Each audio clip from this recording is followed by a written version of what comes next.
तो without wasting time आज का वीडियो शुरू करते हैं।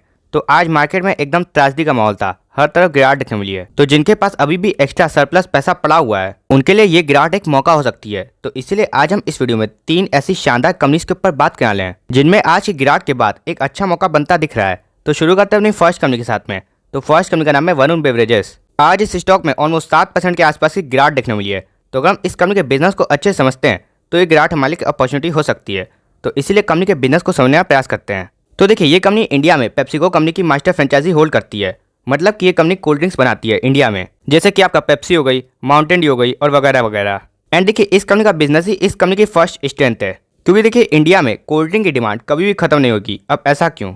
तो देखिए, एक बार को हम लोग गर्लफ्रेंड या बीबी छोड़ सकते हैं, लेकिन हम लोग शुगर यानी कि चीनी कभी नहीं छोड़ सकते हैं। एंड गर्मियों के समय हमें चीनी से सबसे पहले कोल्ड ड्रिंक याद आती है। यानी कि इस समय ये पता चल जाता है कि कोल्ड ड्रिंक की डिमांड कभी खत्म नहीं होगी। लेकिन अगर ये डिमांड इंक्रीज नहीं करेगी तो भी हमारा तो लॉस ही है ना, क्योंकि ग्रोथ तो आएगी नहीं। तो देखिए, ये डिमांड इंक्रीज भी इसलिए करेगी क्योंकि ग्लोबल वार्मिंग लगातार बढ़ जा रही है।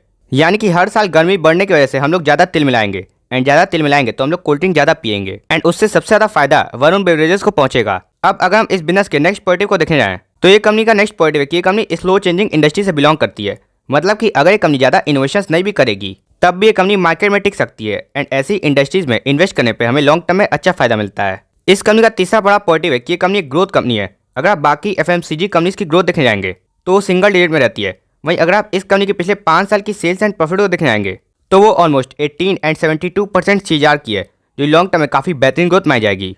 यानी कि पिछले 5 सालों में कंपनी ने अपने आप को काफ़ी अच्छी तरीके से प्रूफ किया है। अब देखिए, इस कंपनी में छोटा मोटा निगेटिव भी आ जाता है, वो है इस कंपनी का सीजन से ताल्लुकात रखना। मतलब कि बाई चांस अगर कभी गर्मी में कुछ हो जाता है, जैसे कि कोविड के समय लॉकडाउन लग गया था, तो इस कंपनी की सेल्स काफ़ी तेजी से हैम्पर हो सकती हैं। तो ये थे इस बिजनेस के पॉजिटिव्स एंड नेगेटिव्स। अब जानने का प्रयास करते हैं इस स्टॉक के सपोर्ट जोन। तो देखिए, आज की गिरावट के बाद ये स्टॉक टॉप से ऑलमोस्ट 12% धराशायी हो चुका है। एंड इस कंपनी की हिस्ट्री ये बताती है कि इस कंपनी में मेजर करेक्शन जल्दी देखने को नहीं मिलते हैं। यानी कि इस कंपनी में अगर हमें 20% के आसपास की गिरावट मिल जाती है तो वो मालिक काफ़ी अच्छा मौका हो सकती है। तो देखिए, अगर हमें इस कंपनी में इन्वेस्ट करना है तो हमारी फर्स्ट इंस्टॉलमेंट इस डिमांड जोन के आसपास लगनी चाहिए, जो कि 1230 से 1200 के बीच का लेवल।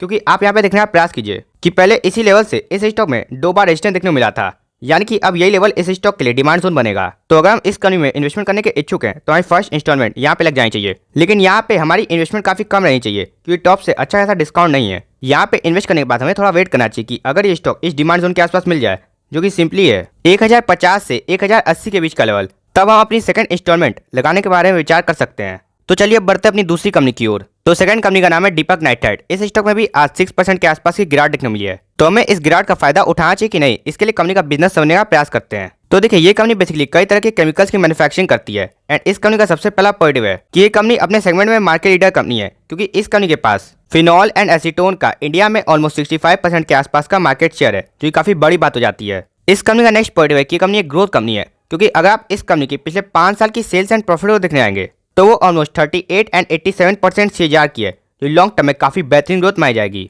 यानी कि पिछले 5 सालों में कंपनी ने अपने आप को प्रूव करके दिखाया है कि हमें इस कंपनी में क्यों इन्वेस्टमेंट करनी चाहिए। इस कंपनी का नेक्स्ट पॉइंट है कि इस कंपनी की वैल्यूएशन काफी चीप है, क्योंकि अगर आप इस कंपनी का पी रेशियो देख आएंगे तो इस समय के 28 के आसपास है। एंड यही इस कंपनी का फेयर पीवी है, क्योंकि अगर आप इस कंपनी के पिछले 5 साल का मीडियम पी देख आएंगे तो वो भी ऑलमोस्ट 28 के आसपास है। यानी कि पिछले 5 सालों में इस कंपनी को जैसी वैल्यूएशन मिली है, आज की गिरावट के बाद ये स्टॉक उसी वैल्यूएशन पे आ गया है, जो इन्वेस्टर्स के लिए काफी पॉजिटिव साइन हो जाएगा। इस कंपनी का नेक्स्ट पॉजिटिव है कि कंपनी ऑलमोस्ट एक डेप्ट फ्री कंपनी है। मतलब कि बुरे समय में इस कंपनी को ब्याज पे डेप्ट नहीं देना पड़ेगा। एंड साथ ही साथ उस समय अपने प्रोडक्ट्स का प्राइस ना बढ़ा के ये कंपनी अपने कॉम्पिटिटर्स का मार्केट शेयर गेन कर सकती है। तो अब जानने का प्रयास करते हैं इस स्टॉक के सपोर्ट जोन। तो देखिए, आज की गिरावट के बाद ये स्टॉक अपने सपोर्ट के आसपास ही खड़ा है, जो कि इस स्टॉक के करंट मार्केट प्राइस के आसपास ही आ रहा है। तो अगर हमें इस कंपनी में इन्वेस्टमेंट करनी थी तो यहाँ पे काफी अच्छा मौका बन रहा है, क्योंकि टॉप से लेकर अभी गिरावट तक इस स्टॉक में ऑलमोस्ट 37% के आसपास की गिरावट हो चुकी है। तो मान लीजिए यहाँ पे इन्वेस्टमेंट करने के बाद भी अगर ये स्टॉक थोड़ा नीचे चला जाता है तो फिर इस स्टॉक का बेस्ट सपोर्ट 1750 के आसपास बन रहा है, क्योंकि यहाँ से इस स्टॉक में कितनी बार डिमांड देखने को मिल चुकी है। तो एज ए लॉन्ग टर्म निवेशक हमें इन दोनों सपोर्ट पर ध्यान रखना चाहिए। तो चलिए अब बढ़ते हैं अपनी तीसरी एंड लास्ट कंपनी की ओर। तो आज की हमारी लास्ट कंपनी का नाम है पॉलीकैब।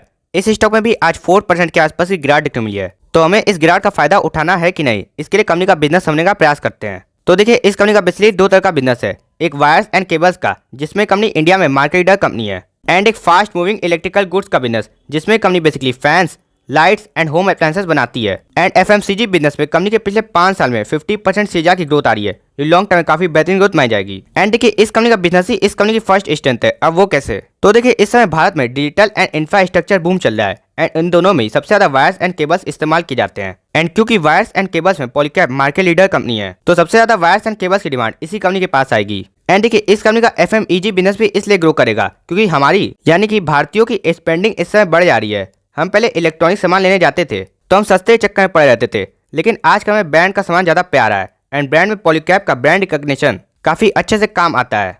इस कंपनी का नेक्स्ट पॉइंट है कि इस कंपनी का मैनेजमेंट काफी एक एक्सपीरियंस मैनेजमेंट है, क्योंकि ये कंपनी 50 साल से भी पुरानी कंपनी है एंड इतने ज्यादा एक्सपीरियंस से ट्रस्ट एंड एक्सपर्टीज आती है जो नई कंपनी तुरंत हासिल नहीं कर सकती है। इस कंपनी का नेक्स्ट पॉइंट है कि ये कंपनी भी एक ग्रोथ कंपनी है, क्योंकि अगर आप इस कंपनी के पिछले 5 साल की सेल्स एंड प्रॉफिट को देखने आएंगे तो वो ऑलमोस्ट 17 एंड 31% CAGR की है, जो लॉन्ग टर्म में काफी बेहतरीन ग्रोथ मानी जाएगी।